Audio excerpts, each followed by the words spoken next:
Assalamualaikum warahmatullahi wabarakatuh. Selamat pagi. Pagi ini ada dua ya yang akan presentasi. Dr. Antonius dengan judul Management of Post-Policy Technology Beldak Injury. Kemudian yang kedua Dr. Neil Armstrong dengan judul Randomized Clinical Trial Comparing Antibiotic Therapy. Monggo silakan. Ini waktunya sampai jam berapa ya? Sampai jam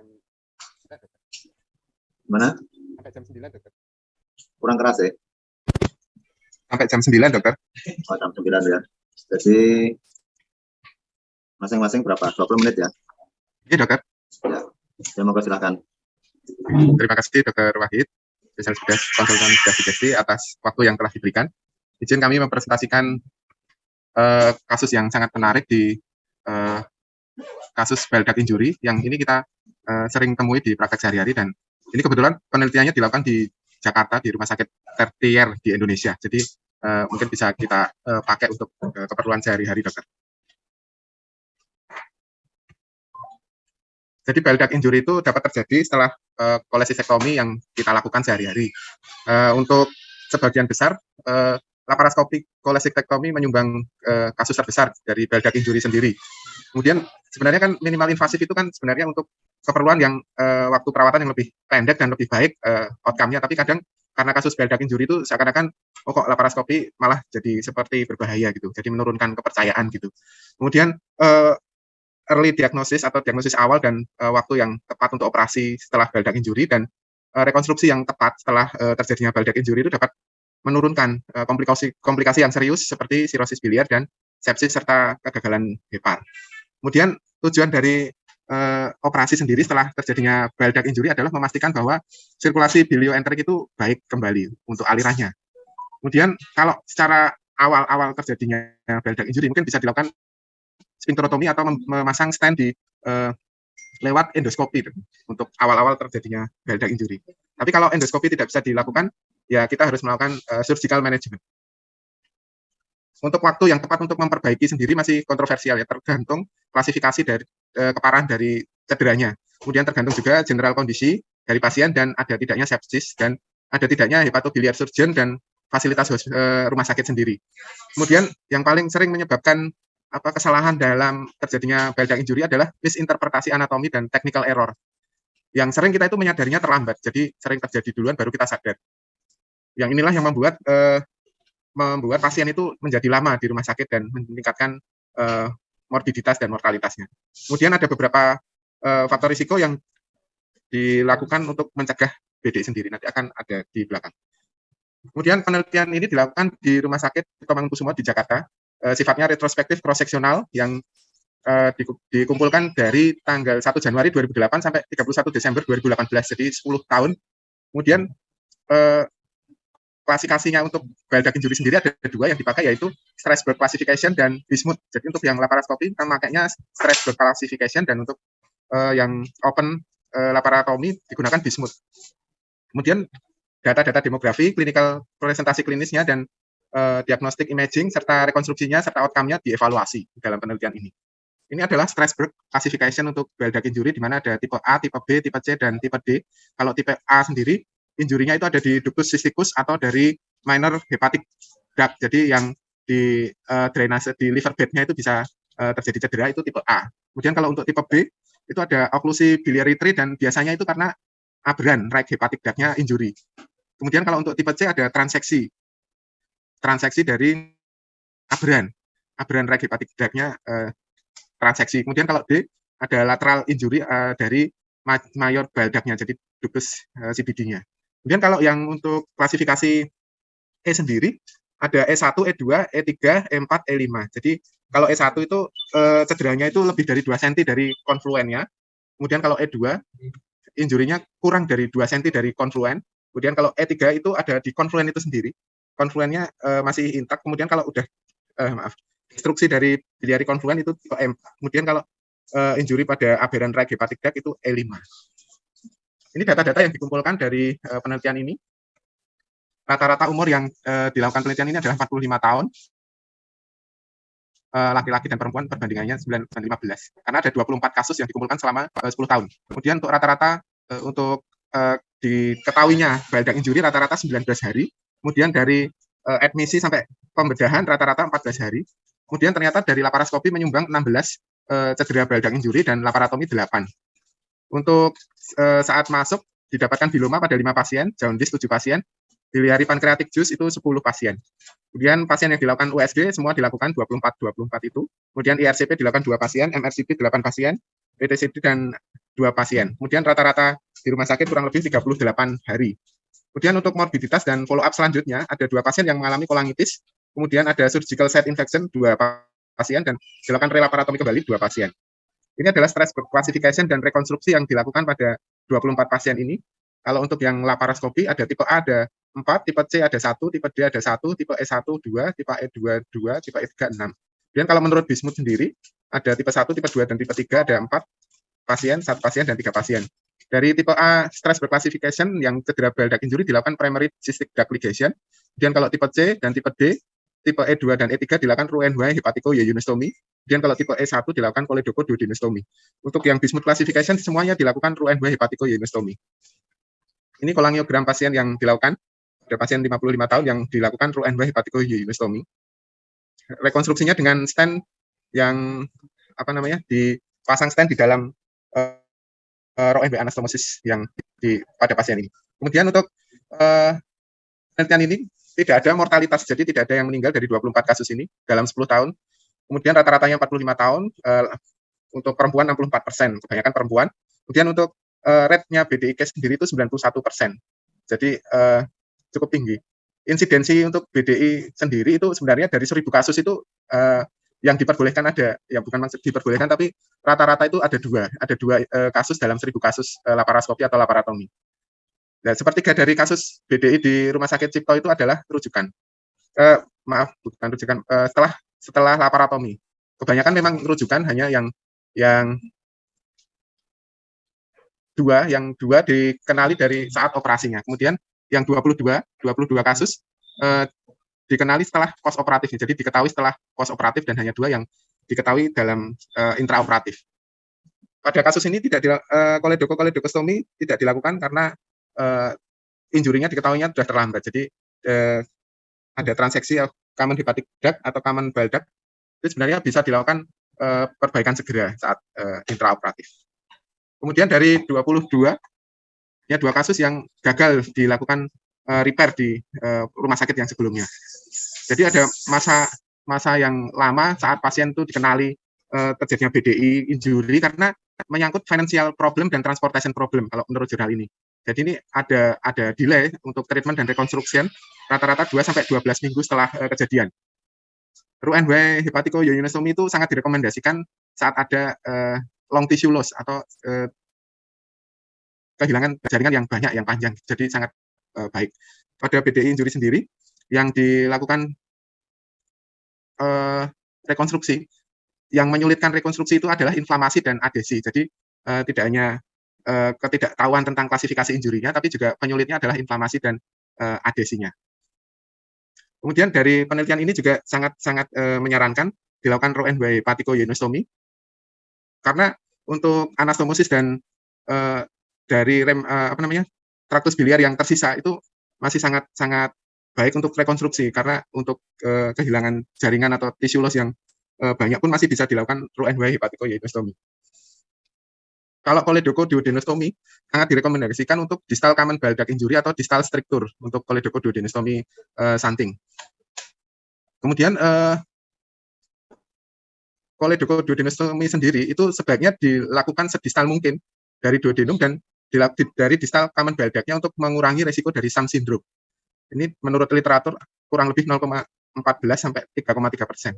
Kemudian ada cholangitis ascending dari bile reflux-nya, ada sekitar 4%. Kalau untuk BDIK sendiri yang stress birth A, itu yang diperbaiki di fase-fase awal, kurang lebih 2 minggu. Tapi yang untuk kasus-kasus yang lain ternyata baik juga dilakukan di fase-fase intermediate, kurang lebih 2 minggu sampai 5 minggu. Karena yang kita sadari kalau pasien itu dirujuk mungkin membutuhkan waktu referral time yang lama untuk sampai ke rumah sakit rujukan yang lebih besar. postoperatif complication dan outcome yang jangka panjang dari hepatikoyeinostomi seperti struktur itu masih sangat bias dan sangat belum banyak diketahui, masih debatable. Jadi untuk early repair mungkin akan mengurangi fase di mana pasien itu akan kembali ke rumah sakit dan meningkatkan kualitas hidupnya, mengurangi biaya rumah sakit. Tapi karena adanya inflamasi dan peritonitis karena biliar dan sepsis, itu adalah kontraindikasi untuk early repair dari bile duct injury. Ada kasus yang late repair, rekonstruksi sendiri dilakukan setelah sepsis itu bisa terkontrol untuk mengurangi inflamasi lokal juga, dan vaskularisasi dari bile duct sendiri diusahakan biar membaik terlebih dahulu.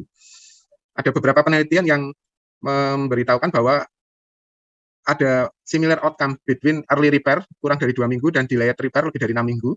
Itu menurut Thompson itu tidak ada perbedaan yang bermakna. Kemudian untuk Pereira et al, immediate dan early repair kurang dari 21 hari yang dilakukan oleh ahli bedah yang belum berpengalaman, itu merupakan faktor risiko yang cukup bermakna untuk terjadinya kolangitis, bile duct struktur, dan rekonstruksi yang kedua kalinya, dan morbiditas yang meningkat. Kemudian untuk penelitian dari Stilling et al, untuk hepatikoyeinostomi yang dilakukan early kurang dari 2 minggu, itu malah memberitahukan bahwa itu merupakan risiko utama untuk terjadinya komplikasi jangka panjang dan mortalitas dibandingkan dengan late hepatikoyeinostomi atau lebih dari 2 minggu. Jadi masih timing operation itu masih debatable. Jadi untuk mengevaluasi kesulitan operasi itu sangat penting kita lakukan sebelum kita melakukan operasi untuk mengurangi komplikasi yang serius. Kemudian indikator sendiri yang harus kita ketahui sebelum kita melakukan operasi laparoskopi atau laparotomi, itu kurang lebih kalau ada body mass index yang besar, kemudian gallbladder-nya itu tidak tampak, kemudian kalau kita bisa melakukan kolangiografi preoperatif, kemudian panjang ductus cysticus sendiri, terus suhu badan, dan adanya penemuan CT scan yang abnormal, itu tuh untuk melakukan kolesisektomi itu harus kita waspadai untuk terjadinya risiko bile duct injury semakin besar. Jadi semakin besar body mass index, kemudian gallbladder-nya yang tidak tampak, dan dari kolangiografi juga preoperatif kita sudah melihat kelainan, harus kita waspadai terjadinya bile duct injury. Pada penelitian yang lain juga menjelaskan bahwa komplikasi itu akan lebih tinggi pada kolesistitis grade 2 dan grade 3. Kemudian untuk development of biliary structure yang dihubungkan dengan referral delay, pre-transfer procedure, dan vascular injury, presence of infection. Jadi struktur biliar setelah kasus bile duct injury itu juga dipengaruhi dari vascular injury-nya, pre-transfer prosedurnya, dan ada tidaknya infeksi, kemudian kolangiogramnya, dan pengalaman dari surgeon sendiri, dan teknik dari anastomosisnya. Memang kalau untuk rekonstruksi biliar sendiri memang lebih baik dikerjakan di center hepatobiliar dengan experience hepatobiliar surgeon. Kesimpulan dari penelitian ini, common bile duct was the most common location of bile duct injury. Reconstruction of Roux-en-Y hepatikoyeinostomy mempunyai outcome yang bagus dan sangat direkomendasikan untuk dilakukan terutama di rumah sakit rujukan utama.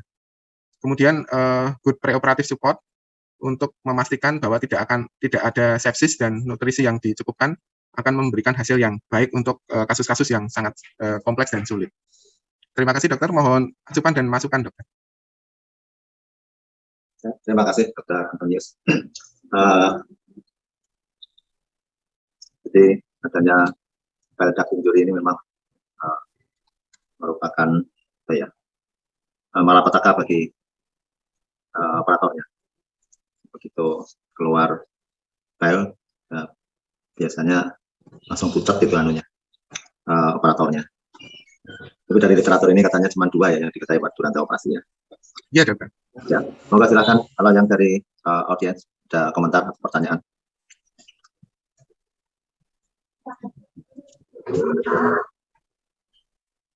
Tidak ada ya. Ini dari residen ada yang mau komentar atau bertanya? Dari training?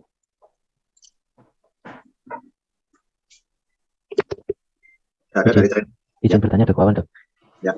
Kepada Dr. Anton tanya, pada kasus CPDI yang leak itu kemungkinan untuk mencari injurinya lebih sulit. Apa di situ disebutkan tips atau trik untuk mencari leak-nya itu, Dr. Anton. Terima kasih.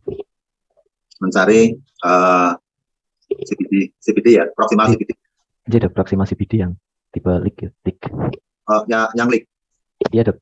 Oh ya, silakan Dr. Antonius. Baik, Dokter. Terima kasih, Dokter Wawan, atas pertanyaannya. Dari 24 kasus ini memang untuk pemeriksaan diagnostic tools-nya semua hanya melakukan ultrasonografi. Semua pasien hanya dilakukan ultrasonografi, Dokter Wawan. Jadi untuk ERCP dan RCP hanya dilakukan pada 10 pasien. Jadi untuk pemeriksaan penunjang yang awal hanya dilakukan USG abdomen kalau menurut jurnal ini. Kalau untuk tips dan triknya di mana leaks-nya tidak dijelaskan di jurnal ini karena hanya pemeriksaan awal yang penunjangnya.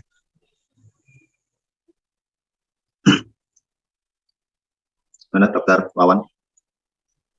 Jadi yang direkomendasikan cukup USG atau MRCP, Dr. Anton? Kalau di kasus-kasus di tersier, rumah sakit tersier direkomendasikan sebenarnya MRCP.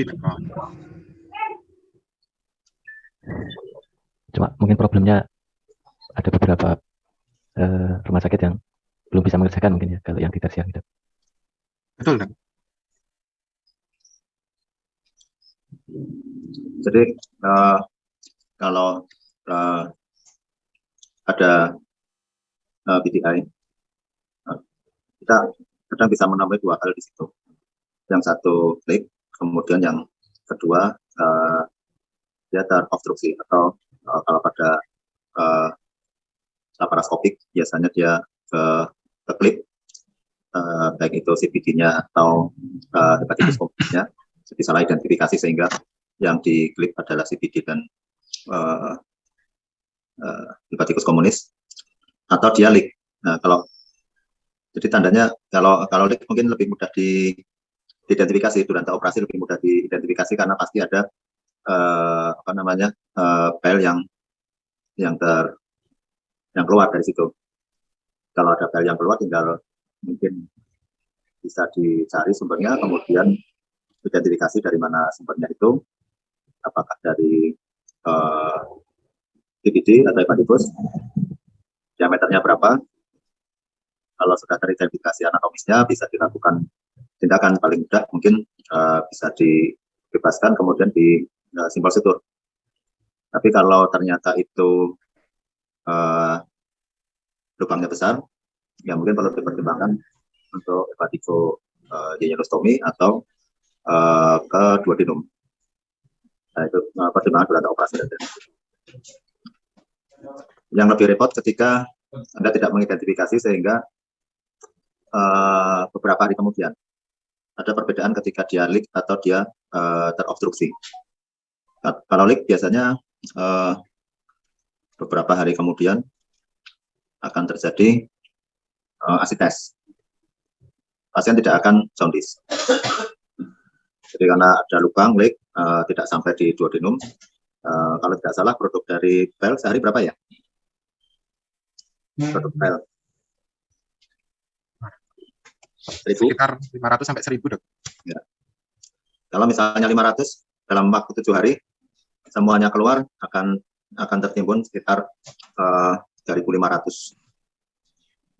Nah, Anda akan lihat pasiennya akan menjadi asites. Kalau ada secondary infeksi, mungkin ada gejala peritonitis. Tapi pasiennya tidak jaundice. Nah, ini kadang-kadang yang operator kadang-kadang denial dengan ini. Karena apa? Saya operasinya bagus, tidak ada leak, mungkin karena kurang evaluasi pasca operasi setelah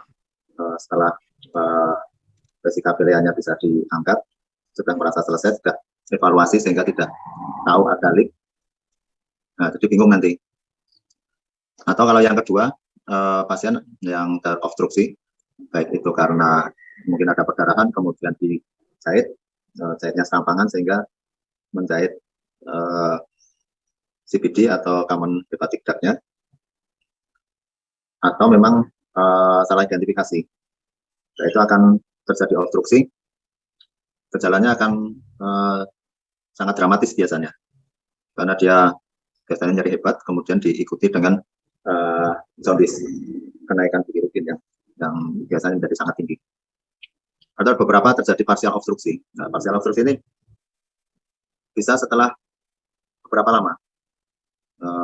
Saya pernah pasien saya sendiri itu setelah 3 atau 4 tahun. 3 atau 4 tahun baru terjadi obstruksi. Dan itu obstruksinya tiba-tiba, saya nggak tahu kenapa dia tiba-tiba.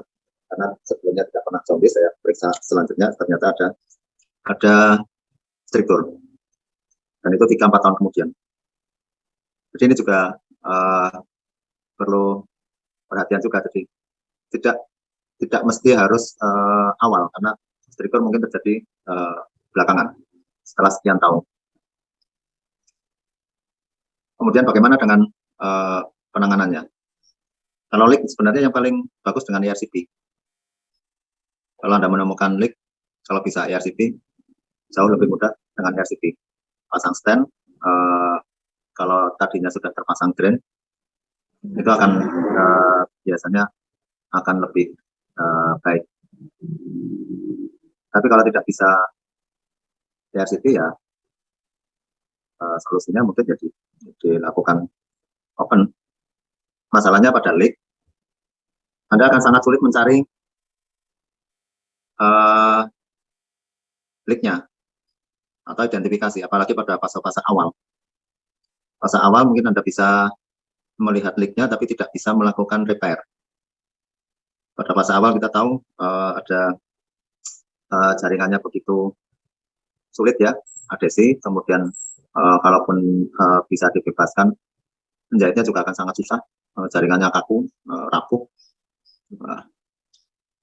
Jadi mungkin yang paling bisa dilakukan, Anda bisa tahu tempat leak-nya, tapi tidak bisa melakukan repair.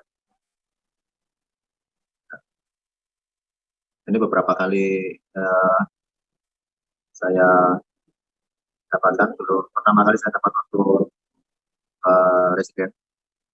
Pada waktu itu hanya dipasang drain, beberapa drain. Jadi itu kasus tahun berapa ya, saya waktu itu masih residen. Jadi rumah sakit luar, dikirim dengan pelvic injury. Kebetulan dia kasusnya leak. Kalau tidak salah 4 minggu kemudian jadi dibuka. Leak-nya ketemu tapi tidak bisa repair. Jadi waktu itu dipasang drain. Nah, setelah itu 6 minggu kemudian, kalau tidak salah 6 minggu kemudian dibuka lagi. Waktu itu yang kedua yang buka Dr. Indro. Saya ikut juga waktu itu. Terus bisa diidentifikasi lagi dan dilakukan hepatikohienostomi. Baik usianya waktu itu. Tapi beberapa tahun kemudian setelah saya pasien itu kebetulan dari Klaten, jadi ketika beberapa tahun kemudian dia datang lagi dengan struktur. Di pasiennya kemudian struktur dan kolangitis. Pasien beberapa kali masuk dengan tanda kolangitis, dengan struktur, dan ada batu lagi di CBD-nya. Saya tawarin operasi, nggak mau. Dia sampai saya rawat seperti itu bolak-balik mungkin 3-4 tahun. Ini terakhir sudah setahun ini nggak pernah kontrol lagi, nggak tahu dia kemana. Jadi memang variasinya sangat banyak. Beberapa juga pada obstruksi mungkin lebih mudah, mungkin lebih susah juga, karena ketika kita buka lagi, kesulitan utama adalah adhesinya. Adhesi, kalaupun kita bisa adhesi untuk identifikasi saluran empedu itu sangat susah. Anda bisa melakukan fungsi, tapi masalahnya ketika Anda fungsi, Anda dapat file, kemudian Anda fungsi lagi di tempat yang sama, biasanya tidak akan keluar lagi filenya. Itu karena apa? Karena jaringannya sangat mudah berdarah, sehingga ketika Anda fungsi, setelah jarum fungsi dicabut, di intralumen itu juga terjadi perdarahan, sehingga akan ada banyak clot di situ, banyak clot di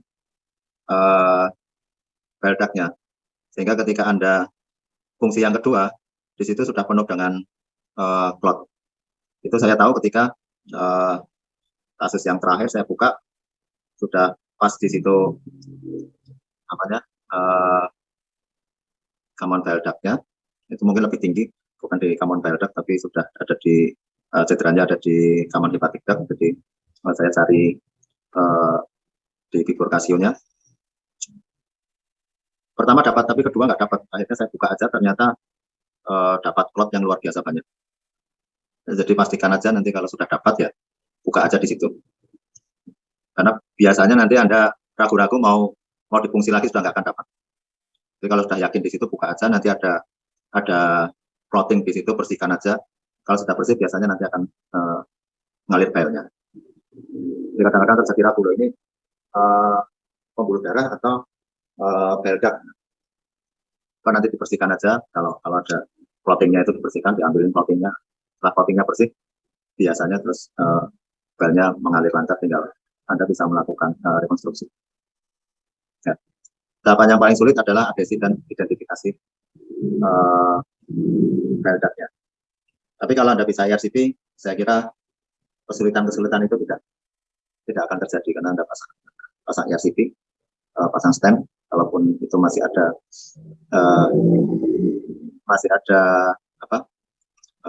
lumennya, mungkin dia parsial, pasang stent mungkin selesai masalah. Oke, ada lagi mungkin yang mau komentar? Dr. Nur Cahyo. Selamat pagi, Dr. Nur Cahyo. Selamat pagi. Ya, monggo dilanjut saja, Dokter. Ya. Oh, ya, Dok. Ya.